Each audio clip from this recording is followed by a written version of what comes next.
Bom dia, pessoal. Tranquilo? Oi lá de novo. De novo, pela terceira vez já. E eu apareci depois de uma semana de suíço. Estamos aqui para falar da nossa lição sabatina dos jovens.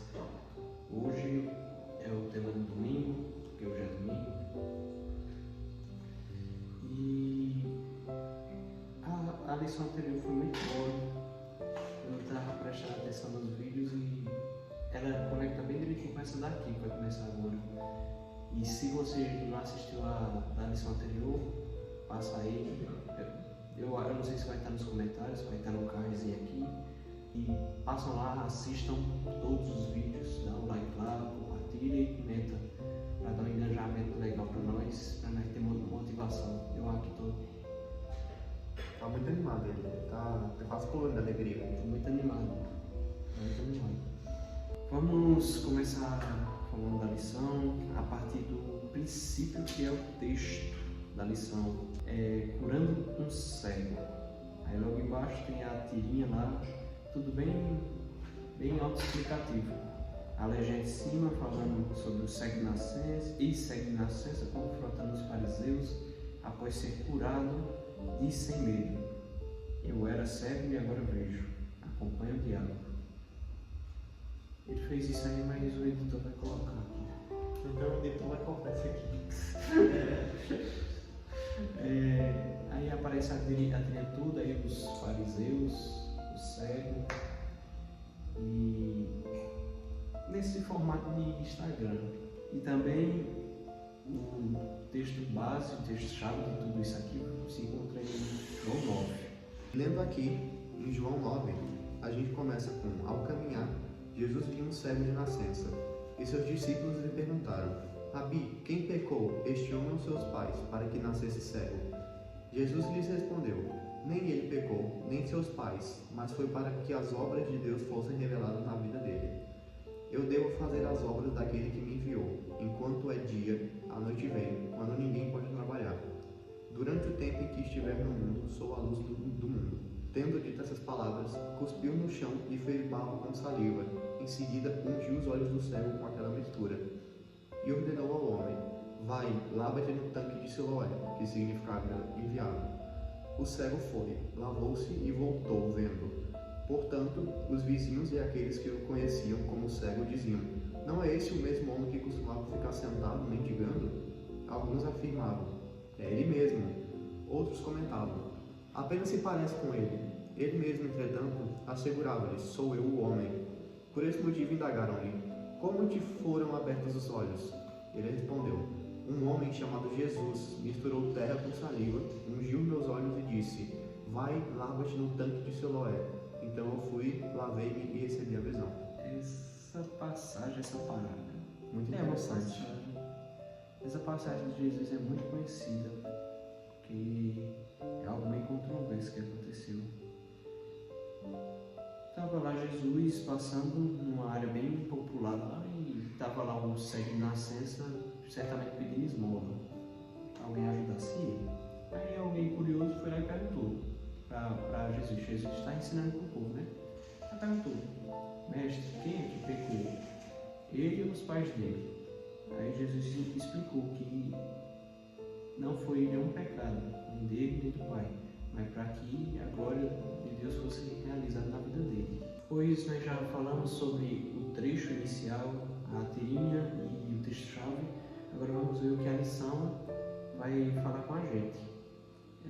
A lição traz da seguinte forma: João 7 marca o início dos últimos 6 meses da vida de Jesus, depois de inicialmente se afastar da Judeia por causa da ameaça à sua vida e ministério. Se vocês não estão lembrados, nos capítulos anteriores, os capítulos 5 e 6, que foi falado na lição anterior, Jesus estava fazendo seu ministério lá para a área da Judeia, só que por causa dos fariseus e alguns judeus de lá, eles tentaram contra a vida de Jesus e o povo que seguia ele. Queriam prender Jesus e queriam matar Jesus. E para que isso não atrapalhasse no propósito dele e tudo mais, ele se afastou da Judeia. e saiu da Judéia e foi para Galileia. E a lição está trazendo, dizendo que o João 7 é a continuação direta desses eventos. E vamos continuando aqui. João retornou a Jerusalém para a festa dos... Jesus retornou a Jerusalém para a festa dos tabernáculos, um evento de gratidão e alegria que ocorria após do dia da expiação, Yom Kippur. Nesse período, o povo ficava grato tanto pela colheita quanto por ter passado pelo juízo divino, representado pelo dia da expiação. Esse dia da expiação, Yom Kippur, era um acontecimento que tinha no 10º mês, se eu não me engano, no 10º mês do calendário judaico, das festividades judaicas. Esse dia era representado como o dia da expiação, o dia da purificação, o dia de remissão dos pecados, porque era naquele dia que o povo se quebrantava de todos os pecados que eles cometeram ao longo do ano.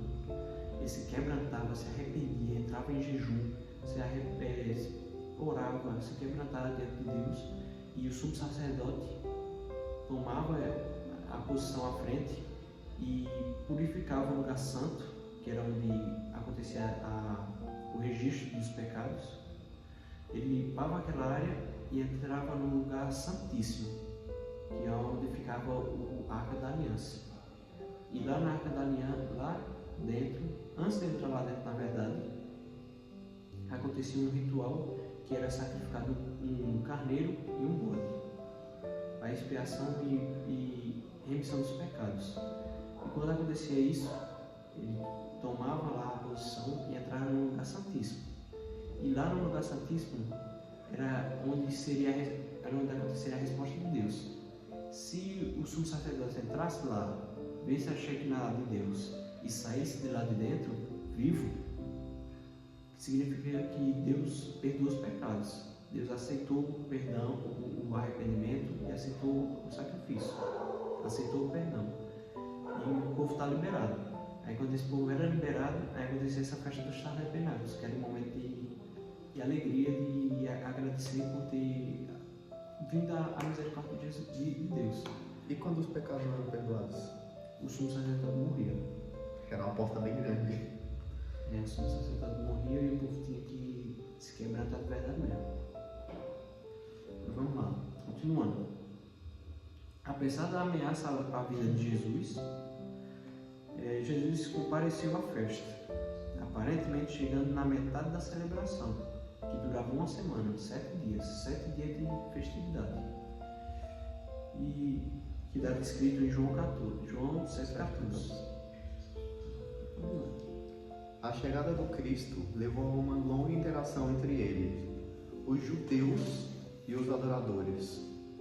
Várias vezes, Jesus declarou sua conexão com o Pai, e como resultado, as pessoas se perguntavam sobre sua identidade e origem.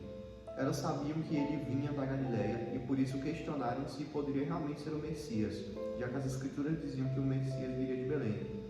Existem muitas contradições que não são contradições quando você olha direito, mas na cabeça daquelas pessoas naquele tempo, eles tinham essa contradição de que algumas coisas eram literais e algumas coisas eram que não eram. Eles esperavam um guerreiro, esperavam alguém que ia destronar o reino opressor contra os judeus e ia exaltá-los e para sempre.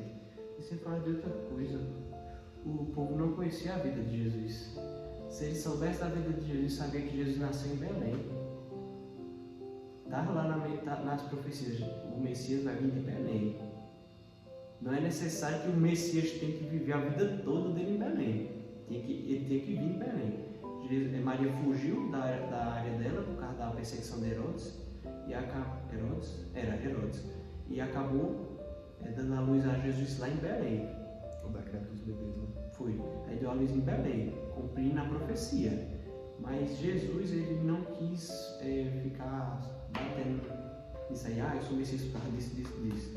Era para o povo aceitar por meio da palavra dele, do testemunho dele, sim, das escrituras, do testemunho dele e dos sinais que ele estava fazendo. Era para o povo ter fé. Aí o povo acabou falando dessa forma porque não sabia da vida de Jesus. Eles pensavam que Jesus era totalmente da Galileia. Ele nasceu e viveu na Galileia, lá em Nazaré, essas coisas. Mas Jesus não, Jesus nasceu em Belém. E antes de perguntar, você veio de Belém ou de Galileia? Ninguém perguntou isso para ele, só apontava, você não é o Messias. Todo mundo só tirou as próprias conclusões. Em vez de olhar a fala de Jesus, o comportamento de Jesus, os sinais de Jesus, eles olharam para quê? Para onde Jesus foi nascer. E ainda olharam de forma errada. Jesus não nasceu na Galileia. Tá vendo, né?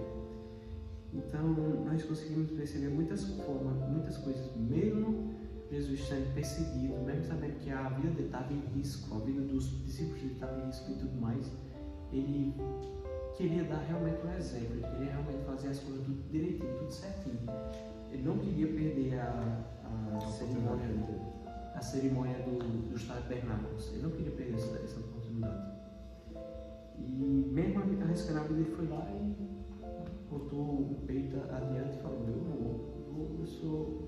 vou fazer o que todo mundo faz, eu fiz isso a minha vida toda, vou perder dessa vez. Essas coisas assim. Seguindo a lição, alguns estavam determinados a matá-lo. E no meio do diálogo, João apresenta a história da mulher surpreendida em adultério. Essa mulher, anônima, é uma excelente ilustração de como o juízo e a vida estão relacionados no Evangelho de João. Essa história, sem dúvida, reflete a atitude de Jesus para com a humanidade. É um negócio interessante, eu não sei se Não, vai tirando. Eles, quem não sabe essa história sobre a mulher adúltera, de acordo com a lei de Moisés, se uma mulher traísse seu marido, era justamente para ser apedrejada juntamente com o seu traidor. Um negócio que eu acho interessante é que o povo levou aquele caso lá para Jesus para botar um peso nas costas de Jesus. Faz aí. Qualquer coisinha que Jesus ia fazer, ele ia pecar naquilo ali. Qualquer coisinha que falhasse lá no comportamento. Mas se você falou que era para fazer desse jeito, por que você fala que é para matar? Mas se você falou que não pode matar, o que está escrito na lei de Moisés? Eles estavam fazendo de tudo para dar um meio de Jesus se autocontradizer ou falar uma besteira e cair na jogada deles. Mas Jesus foi de uma forma sábia. Ficou silêncio, fez as escrituras dele no chão e o povo foi lá e continuou questionando: Jesus, o que é para fazer? O que é para fazer? O que é para fazer? Jesus falou: se vocês não têm nenhum pecado, atira a primeira pedra. Atira a pedra. E todo mundo ficou calado, não moveu o músculo. Todo mundo olhou, viu o que estava acontecendo lá. Em uma escritura de Ellen White disse que falou que o que Jesus desenhou na areia foi os pecados do povo que estava lá, acusando a mulher. Aí certamente o povo viu aquilo dali, viu o pecado deles sendo exposto, que nem o pecado da mulher estava sendo exposto, e recaiu o juízo sobre eles lá. Quando recaiu o juízo sobre eles, deve ter ficado com vergonha, perdeu a moral e pisaram para casa. Os capítulos que se seguem mostram Jesus entrando em Jerusalém e saindo dela, continuando a ensinar e a curar. Todos esses acontecimentos ocorrem sob a sombra da ameaça contínua contra a vida de Cristo. Esses incidentes seguiram-se imediatamente à experiência de Jesus durante a festa dos tabernáculos. O fim do capítulo 10 nos apresenta a festa de Hanukkah, também conhecida como o Festival das Luzes. Essa foi a última visita de Jesus a Jerusalém, antes da fatídica última semana de sua vida. Exato. Então, essa introdução da lição de domingo nos mostrou, desde o capítulo 7 até o capítulo 9, que Jesus, mesmo com ameaça, ele pelejou contra a ameaça contra a vida dele. Mesmo ele pelejou contra a ameaça da vida dele, está constantemente o povo fazendo de tudo para matar Jesus. Então você percebe que mesmo acontecendo toda aquela festividade, a festividade do Yom Kippur e o festival dos tabernáculos, constantemente estava ameaçando a vida de Jesus, querendo fazer com que ele falhasse um pouquinho. se Jesus falasse um negocinho, já era tudo. Acabava o ministério dele, acabava a vida dele ali. E mesmo assim, Jesus batalhou, lutou lá, entregou, confiou em Deus. Que teve até momentos que o povo tentou prender Jesus, só que como não era o momento de Jesus, não prenderam. Ele só podia olhar e cerrar os dentes de água porque eles sabiam na cabeça deles que Jesus estava certo. Eles tinham certeza que Jesus estava certo. Mas eles queriam que não fosse. Então, como Jesus não falhou em nada, não pecou em nada, acabou saindo ileso. Graças a Deus. Ainda bem, se não fosse isso, a gente não estaria aqui.